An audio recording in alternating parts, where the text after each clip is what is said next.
Morning everyone, welcome back to a new video.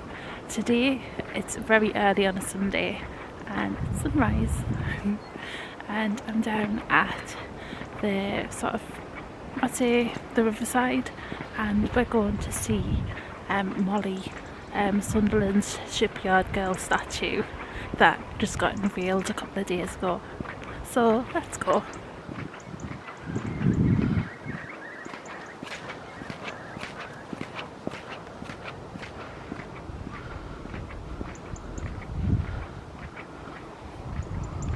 The Shipyard Girls of Sunderland have been a largely forgotten about piece of the northeast of England's history, having been brought into the modern generation by Nancy Revells' book series The Shipyard Girls, which tells the stories of these incredible women that worked on our riverside.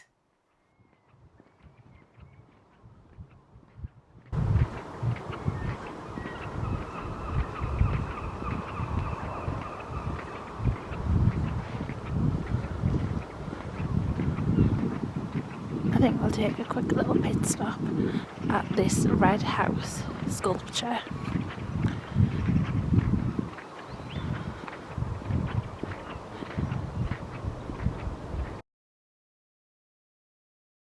The red house sculpture is actually made up of red sandstone, reclaimed from the partial demolition of the approaches to the Queen Alexandra Bridge, representing a ruined house that is open to the harsh elements of the north.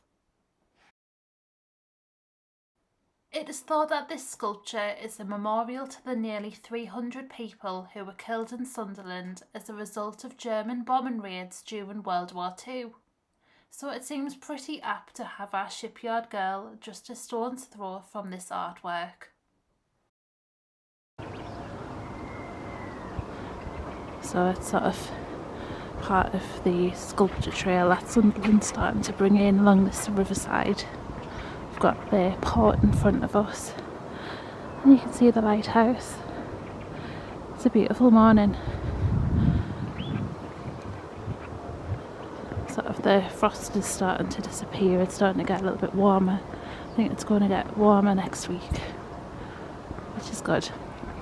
But I wanted to take you along with me to see this sculpture. We're coming up to it now. It's hard to imagine that this quiet riverside was once a hive of industry and activity, with the glass centre being on what was J.L. Thompson's shipyard, contributing to Sunderland being long hailed as the largest shipbuilding town in the world.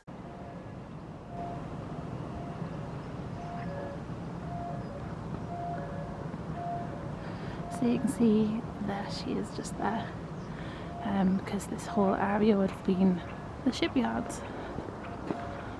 So let's go say hi.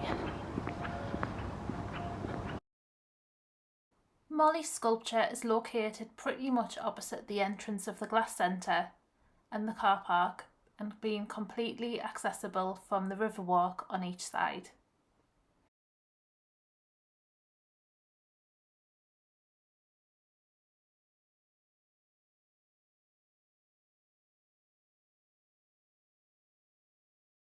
And here she is. Molly, our Sunderland shipyard lass, is 6 foot tall and made from cortan steel, using the same heritage skills to make the sculpture that the girls would have used themselves all those years ago. She commemorates all the women who kept the Sunderland shipyards running whilst the men fought in World War II.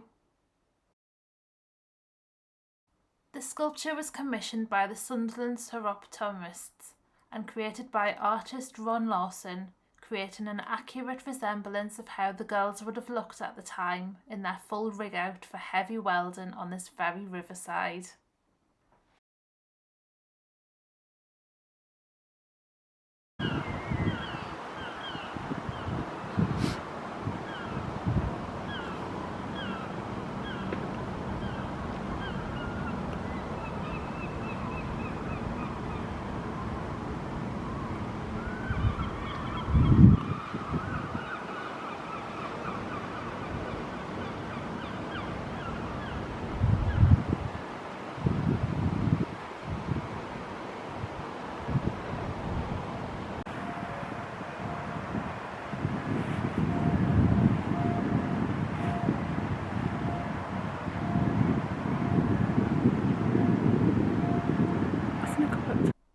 Did you know that over 700 women worked in the shipyards in Sunderland? They battled the harsh, unpredictable northern weather, achieving some back-breaking work to build the ships that helped win the war, and also provided for their families. How absolutely incredible!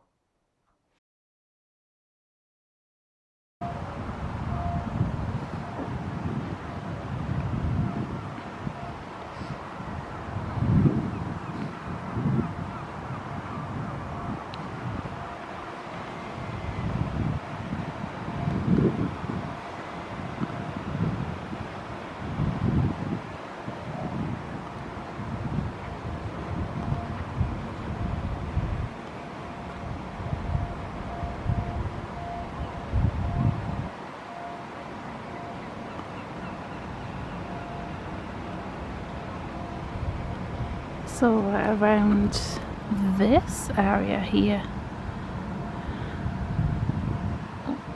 like we're around this sort of area, so you can see how much of the riverside was completely full of shipbuilding. And today we just have walkways and universities.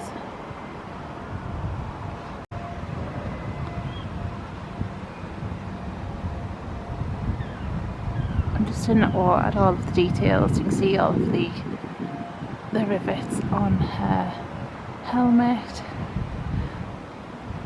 sort of the darts and the folds in her overalls, pockets,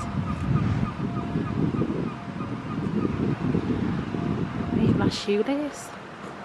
Looks like she's got a little bit of a hole in her shoe. But yeah, I definitely recommend coming to see Molly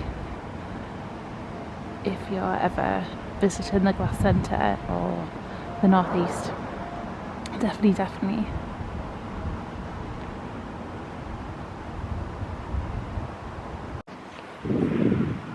So there we go.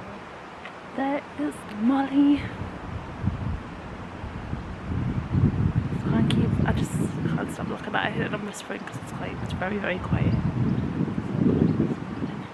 I met some runners that recognised me from my TikTok channel, which was really nice, and I took a picture of them, which was nice to see people enjoying the statue too. So now I've seen her, I'm not sure what else I should do. It's so cold today though, so I think I'm gonna need a coffee. But yeah, I just love it so much. If you like shipyards or anything like that, or learning about Sunderland history, then I think you'd enjoy the Shipyard Girls books by Nancy Revells. I think there was maybe 10 in the series, and they follow a group of shipyard girls as they start here at GL Thompson's, which would have been where we are now, and it follows them throughout the war.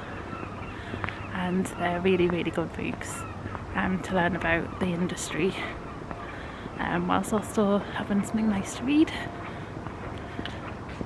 So they're a good option. I might put some cutaways of my collection of them in, just so you can see what the book covers look like, because I'm a big fan. So hi again. I just wanted to pop on quickly just to show you the Shipyard Girls books that I mentioned earlier on in the video. It was so cold that I just rushed home straight away after filming Molly. Didn't even get a coffee, it was that cold. And I got a little bit of a scare that my car key fob, it wasn't activating at all with how cold it was, so I think that was a sign just to go home. So I wanted to show you the Shipyard Girls books because I think you'll love them just as much as me. So here are all of the Shipyard Girls books on my bookshelf. So here are all of the Shipyard Girls books on my shelf. There's actually 12 in total, starting at the Shipyard Girls and ending in 3 tiers for the Shipyard Girls. They were wrought over several years, and my nana actually introduced me to them because my granddad was a welder in the shipyards.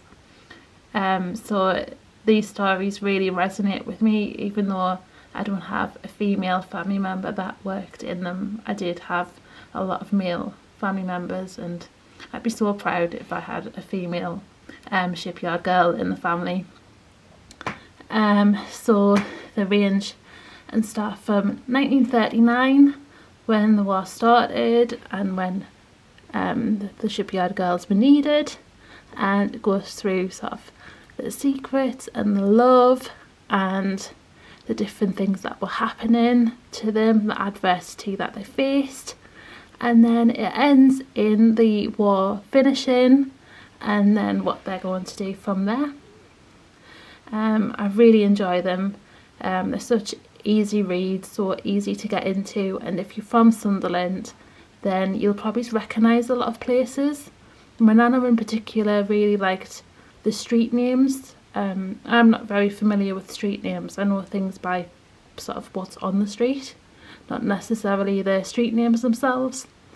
So you probably might enjoy sort of reminiscing on what was on the streets, because Nancy Revells did a lot of research. And this last book, the 3 Cheers for the Shipyard Girls, I actually had this one signed when she came to the Sunderland Waterstones. And she came to the Sunderland Waterstones for the signing of this last book. So I think that you'd really enjoy them if you liked Molly, seeing Molly today, and Sunderland history. So thank you so much for watching this video. I'm hoping to do maybe some more videos on the shipyards if you're interested in that. It's something that really interests me, especially the bygone industry that we used to have in Sunderland. And I hope you enjoy this video and seeing Molly, the new Shipyard Girl statue on the Sunderland riverside. And I hope you enjoyed this video. If you did, please give it a like and subscribe if you haven't already, and I'll see you on my next adventure. Bye!